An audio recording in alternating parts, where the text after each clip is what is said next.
Okay, this is the three of us, Tony and Kent and myself, and the our book champion, Hillary, has commanded us to make this video as a way of helping people get to know the three of us. We are the authors of this book, Joy Fueled, and in fact, we meet together every Friday. We're part of the leadership group of Luke 10, and so we get to hang out with each other every week and have come to enjoy each other.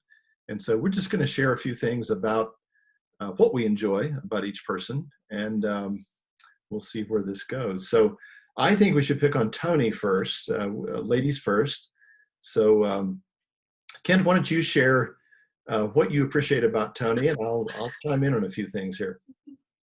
Sure.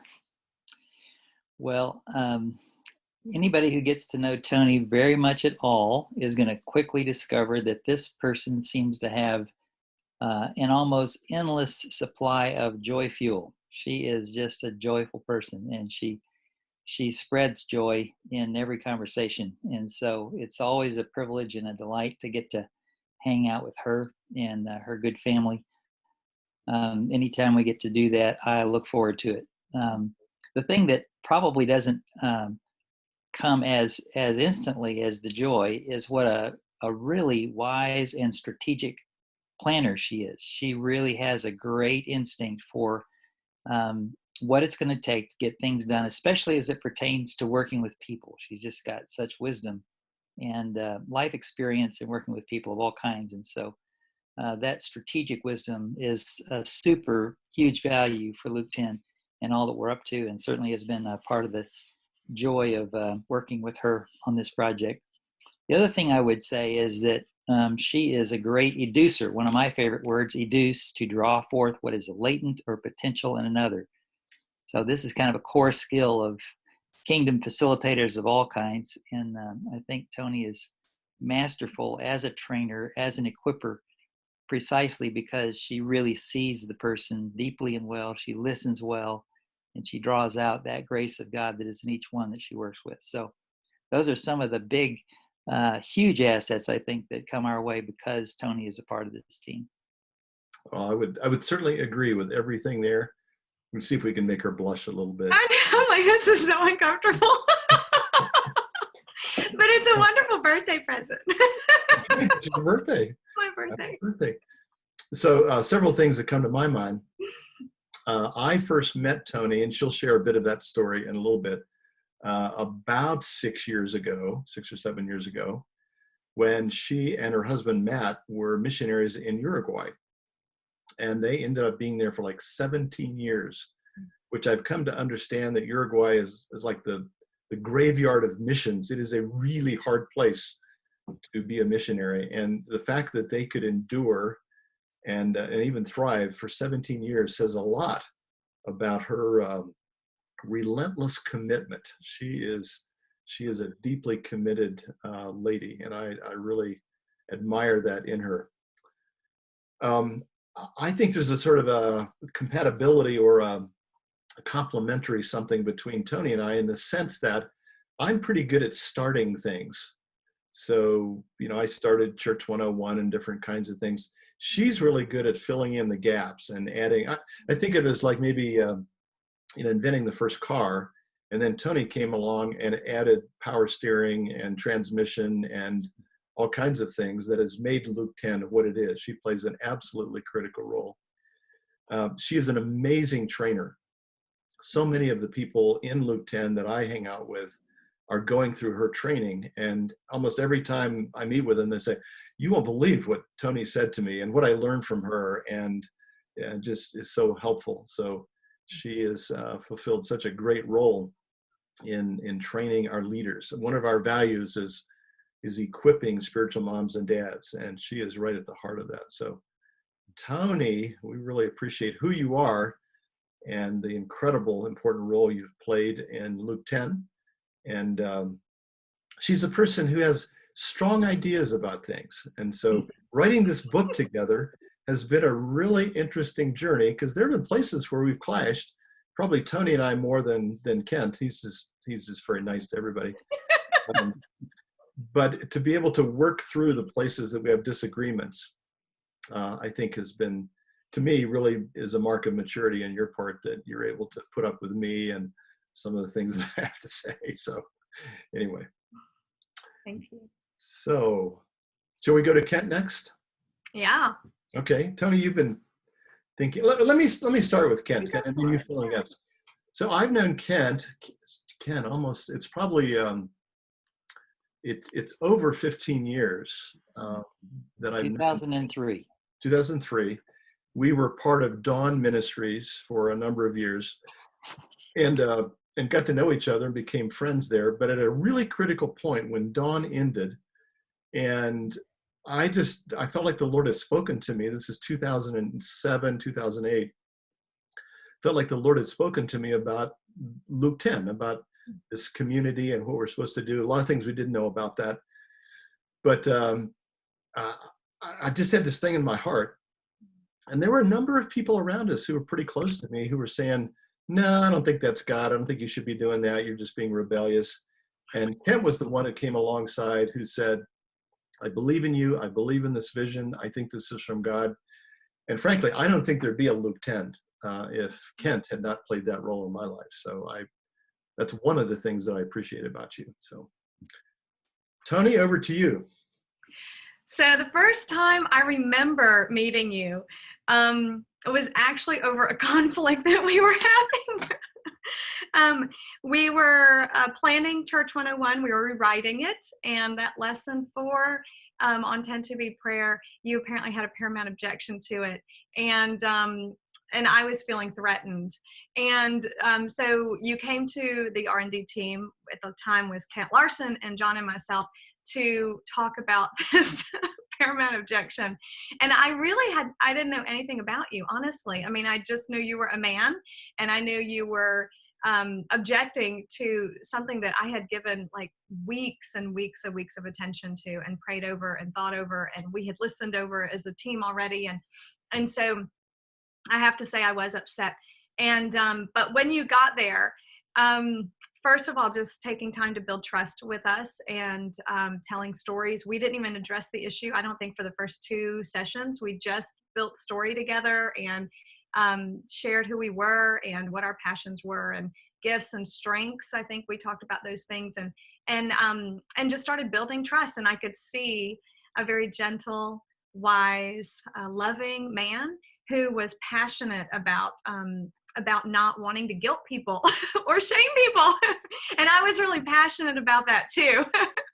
So realizing that you weren't against me or against what we were doing, but you wanted to make sure the communication was clear, and you were willing to work a process that you really, I mean, I tell everyone, Kent is our resident consultant when it comes to sociocracy and divine governance. And I don't know if you see yourself like that, but that's what I tell everyone, because you bring that strength to our organization of just making sure we honor process, and that we process really well together, and that we keep the relationships bigger than the problem.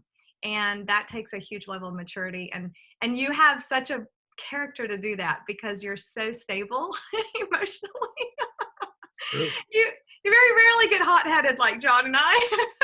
And so you bring this stable peace, mediator presence that's really helpful, especially when John and I don't agree.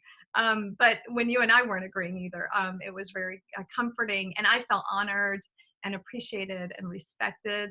And then ultimately listening to Jesus together too, and letting him lead. And so you won me over completely. And it's a great place to win someone in the middle of deep conflict, because if you can hit it there, then you're going to be able to pretty much hit it any other time too together. So that was my experience of you.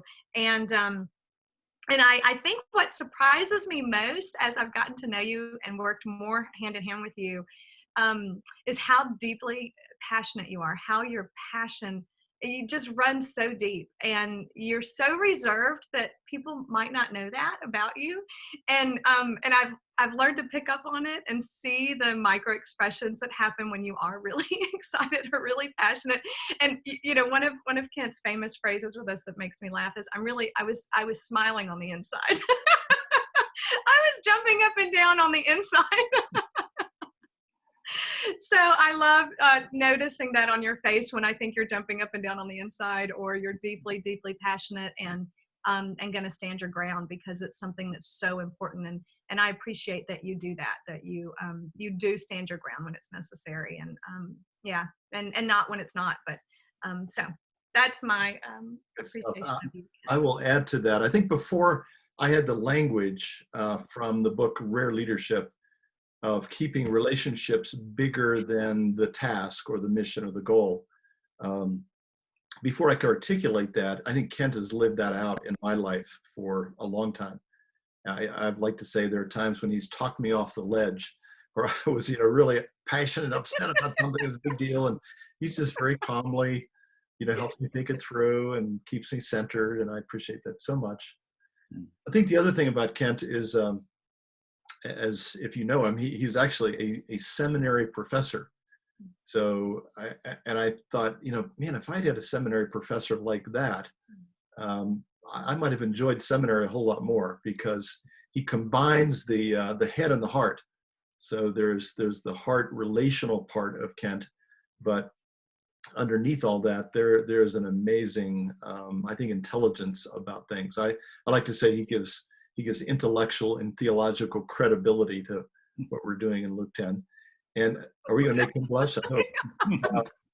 And one of the things that I especially like about that is he has this way of coming up with these little phrases, and you just kind of want to say, we could put that on a bumper sticker and make like $1 million, because he just captures the essence of something. And so the idea of the closing round, in fact, is something that Kent brought to us. I don't know if he came up with the phrase or not, but the idea that we learn nothing from our experience, we only learn from the as we reflect on our experience. And that was one of Kent's many contributions, the idea of a radical attention payers.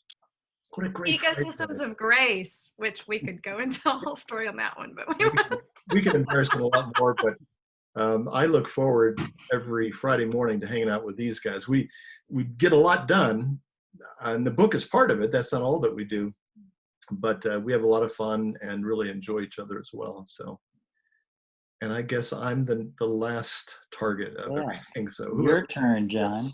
Yeah. Let me start, and since I have such great memories of this guy, my wife Karen and I were in England for a year in 2002, and while we were there, we were just being more and more impressed with the importance of simpler, more organic ways of thinking about life in the kingdom. And we started doing some research and found out that there was a British couple, both physicians, who had moved to the United States to bring that vision to the U.S. So I reached out to Toni Dale and Felicity while we were still in England, and they arranged for Karen and I to meet them in Austin at their home shortly after we got back to the States. Such a delightful meeting. And in that conversation, Toni said, hey, there's a conference coming up in summer this year, and there's a guy named John White that you just have to meet. You guys are really going to enjoy each other's company. So I began looking forward to meeting John. We were at that conference in Dallas some months later, and this guy walks up to me and introduces himself as John White. And so I had already been primed to look forward. Did he have white hair back then? He did. Even in those days, he had white hair. So it was easy to remember the last name. All right. So, but we did, sure enough, hit it off just right even in that conversation, and began to plot revolutions together. I think from the first moment we were together, quickly got involved, as John was saying, in the Dawn America team, the Dawn team that was focused on North America. And within Dawn began to kind of propose and experiment with a more organic, simple approach to new church establishment and thinking about how the nature of church. So when Dawn came to an end, it was not hard at all for me to see the importance of the work that John and I had been doing together, needing to continue. And so it was an easy decision to say, yeah, let's do Luke 10 and let's do it together. And we've pretty much met together, I would say, every week since then, with very rare exceptions. We're just great friends. John is probably, John describes himself as a treasure hunter. And I think that's true on multiple levels. John is a person who loves to collect good and important ideas, and he weaves them together in a way that's wonderfully accessible. But it's like he's got his treasures on display, and he's always happy to share them with you at any moment. He's happy to open the vest and pull out another treasure. I think about Jesus' statement that the teachers in the kingdom bring from their treasure, both old and new. And John certainly is that. He's also a wonderful collector of stories, and this is a part of that treasure hunter characteristic of John. He loves great stories, and he's constantly harassing us about collecting stories so that he can pass them on to others, good stories. And if you hang out with him much, he's likely to do the same with you. Just be forewarned. Is harasser a strength? I'm just curious. Yes, because it's very low key and gentle, but it's also relentless. A good cause, right? And a good cause. I think the third kind of treasure that John loves to collect is people. I mean, he just, I was talking about Toni being an educer earlier, but John may be one of the very finest coach facilitators I've ever met. I think he is. I'll just put him at the top of the list. Very best group facilitator I've ever met, and part of that is his eagerness to see the treasure in the room revealed. So each person and the thing that God is doing among us. So many layers and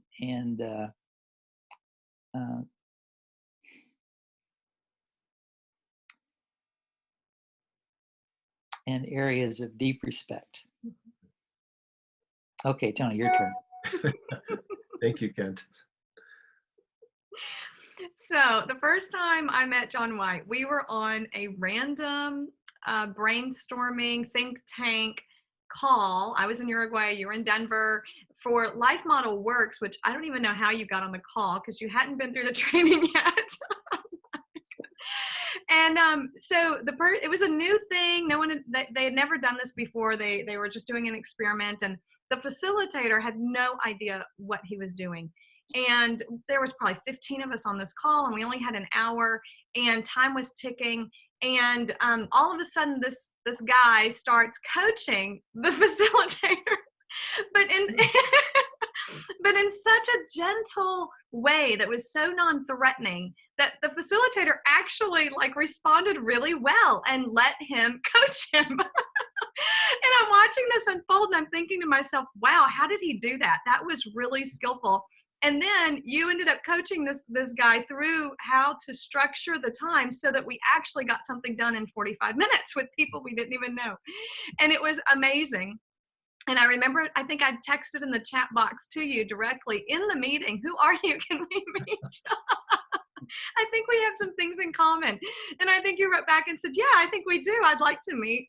And as soon as that call was over, we had a Google Hangout, I think at the time, because we didn't know about Zoom. And we did a Google Hangout and met. And that day you became my mentor. So it was absolutely amazing and a welcome to Matt and I, who were in Uruguay trying to figure out how to do church, but include the relational skill training and stuff. And so you were doing it, and it was really exciting. So that you became my mentor that day, but one of the things that has always struck me is that you've always treated me as an equal, who had just as much to offer as I did to receive. And creating a space for abundance to dwell. My husband says that's what true leadership is. It's when you can create space for abundance to dwell. And you've done that for me over these years. You've just made space for me to step into my calling, to step into my full voice. And you've honored and respected that and listened to me over the years. And I don't think I've ever had anyone else but my husband do that for me in ministry, for sure. Most male leaders were threatened by me and didn't know what to do with me. So not only did I see in you a mature version of myself, because I think we have a lot of similar gifts and strengths, even though we're very different and have different perspectives. But I saw in you someone who I could definitely learn how to manage my own strengths in a way that would bring life instead of death to people and to groups. And so I wanted to learn everything you had. I agree with Kent. You are one of the most masterful facilitators I have ever met, which is what drew me to you. But also one of the best coaches that I've ever met as well. And I love getting the privilege of working with you and watching you in action constantly. And dissecting what you're doing so that I can train other people to do it and do it myself. So that's super fun. Thank you, Toni. So we hope this has given you a little flavor, a little taste of kind of what the three of us are about. And the book, Joy Fueled, has really flowed out of our relationship. It's been a joy to work together to write the book, and we're excited about being able to share this with others. Our vision is really to see a revolution of joy spreading like a kind of a benevolent virus around the world from household to household. So hopefully this book will play a part in that. So thanks, you guys.